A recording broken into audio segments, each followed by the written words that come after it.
Hey everyone, it's Shirley here. Have you ever had one of those squirrel moments where you see something on YouTube and you think, oh, okay, I'm going to do that? And that's what happened to me. I have tried chenilling. Really easy, but there was a couple of things that I could have done different, and I just wasn't happy the way this had come out. So this is my practice piece, and these are the pieces I'm going to be using. You can use any fabrics. So after making this one and not being quite as happy as I normally am with things that I try out, I'm going to show you how I made mine just a little bit different.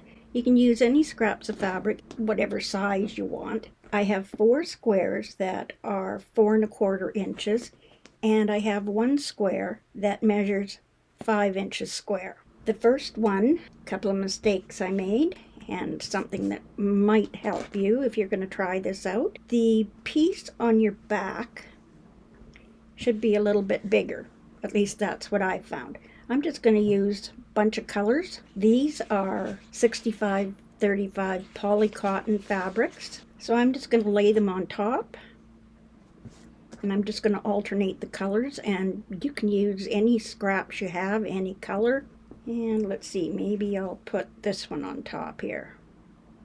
And I think I'm only going to use those 3 plus 1, 4 layers of fabric.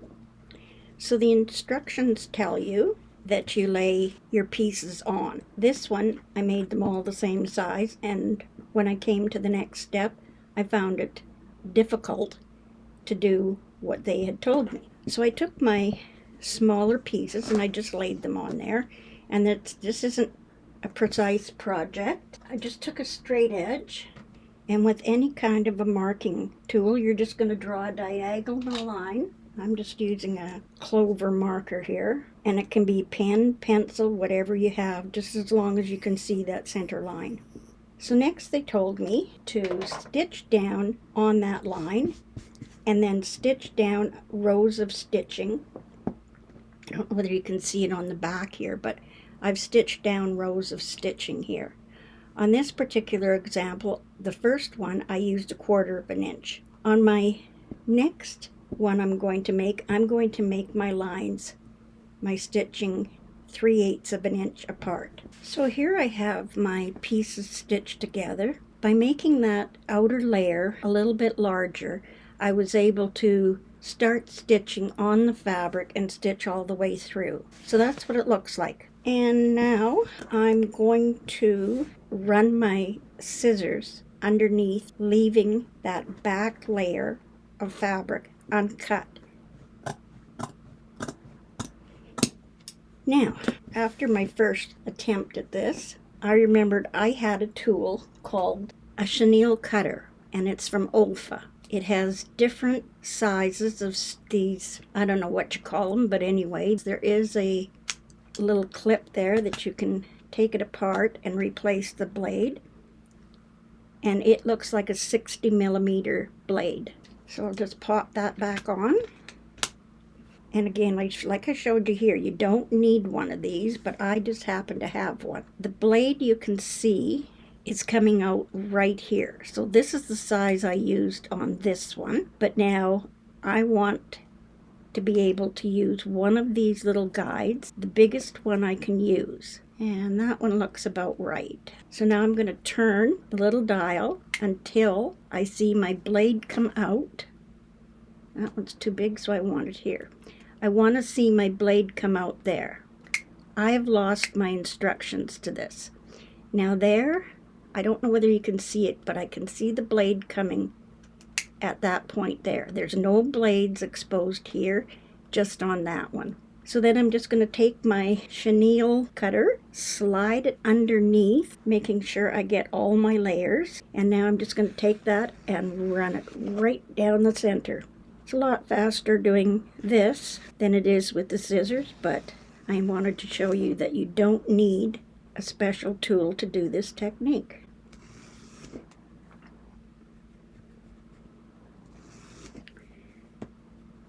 Go all the way down, and I'm just going to make sure that I've got all my layers cut, and I should see blue at the bottom. So I have all my cuts made. Now they said you're just going to rough it up. That's what I did on this one.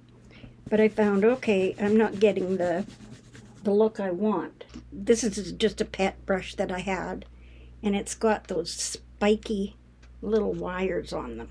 So now I'm just going to take this and rough it up.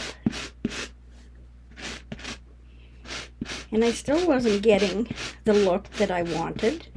Okay, let's try something else. Let's try spritzing some water on there.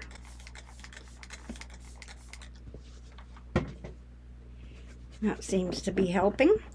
And the thing is, the more you wash this, the fuzzier it gets. Now I'm getting a better look that I want. If I threw this in the washing machine, it probably would come out nice and fuzzy. So while it's still wet, I took my brush and I just kept brushing it. I used white thread on here just because that's what I had in the sewing machine. And I forgot to cut one. That white one isn't cut.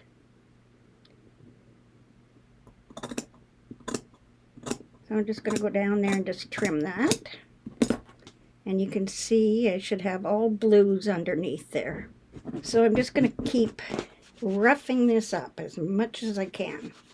If I probably washed it, it would come out nice, but I'm in too much of a hurry. I want to see what it's going to look like.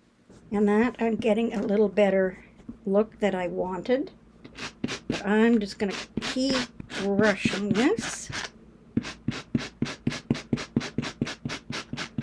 Now if I would have used the same colors, it would have all showed up blue. But I decided I was just going to try blue, white, gray, and just see what kind of a texture I can get looking here.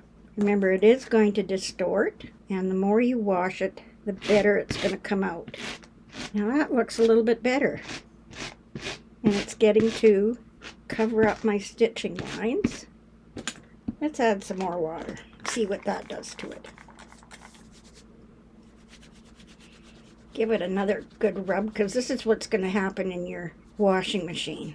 If you're doing a load of laundry, throw it in. And now that's coming up not quite the way I want it, because I use different colors of fabric. But if you use all the same, it'll come up looking like this. And this is the one I did on flannel. Because it's stitched on the diagonal and cut on the diagonal, you shouldn't have all those little threads coming off like you do when you do a rag quilt.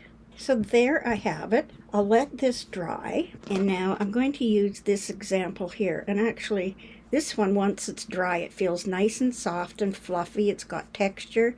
It's kind of different colors and everything. So now what in the heck would I use that for? Well, let's just draw a circle. It's going to take a roll of tape, set it anywhere on there. With my friction pen or any kind of a pen, I'm just going to draw in around there. You can use the center or the outside of your circle. And now I'm just going to stitch around there. So I'll take that to the sewing machine and just stitch around. At the sewing machine, I did do a stitch all the way around. And I did back stitch at the beginning and end. And I used a small stitch length, about 2.0, 1.5, whatever you want. So now I'm just going to take and cut that away. If I'd have used matching thread to the blue, you wouldn't see the threads when I turn it over on the right hand side. And there we have, oh, that looks pretty. I'm a little more happy with the way that turned out. It's nice and soft. So now I have some uses for my poly cottons. When this dries, I'll try to come back and show you how it fluffs up nice like this one. And actually, I am pretty happy with that. So even though I wasn't happy at first with my first attempt, it did turn out pretty nice. I think I'll try it again on some other fabrics, do some different colors. Here are the samples that I made, and I couldn't wait, so I threw my little pieces into the washer and dryer, and this is what they came out looking like. Unlike raw edge applique, because these are cut on the bias, they didn't fray.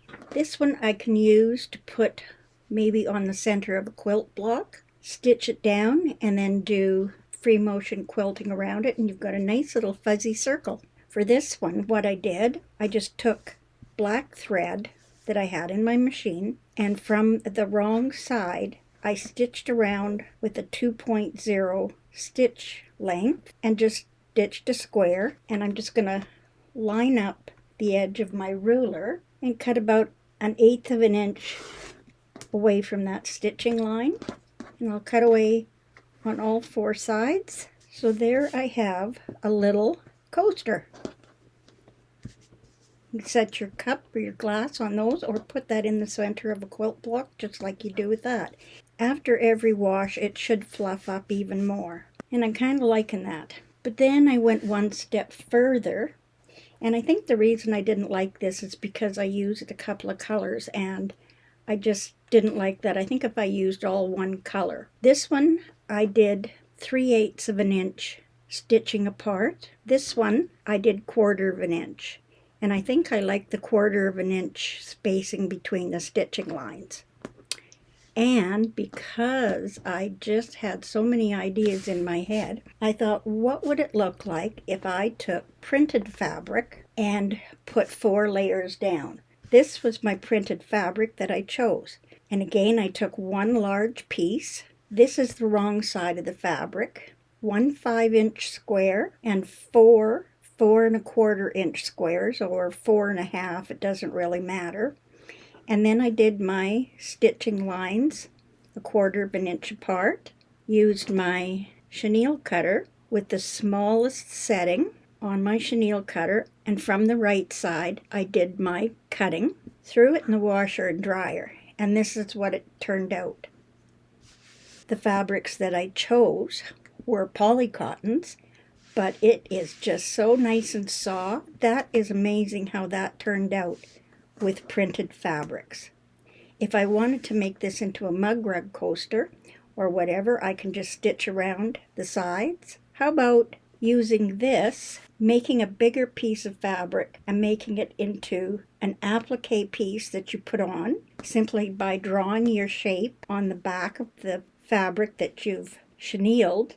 Draw a teddy bear shape and applique that just by stitching it down onto a blank quilt block. And then when you make your quilt, you'll do free motion quilting around, and all you have to do is stitch around the outside edge with a stitch, and it shouldn't fray because it's cut on the bias. This one I'm really impressed with. The 1/4 inch turned out just amazing, and because I used black thread. Now I'll try and get a nice close-up picture. This isn't going to show very good, but can you see that? And it is so nice and soft.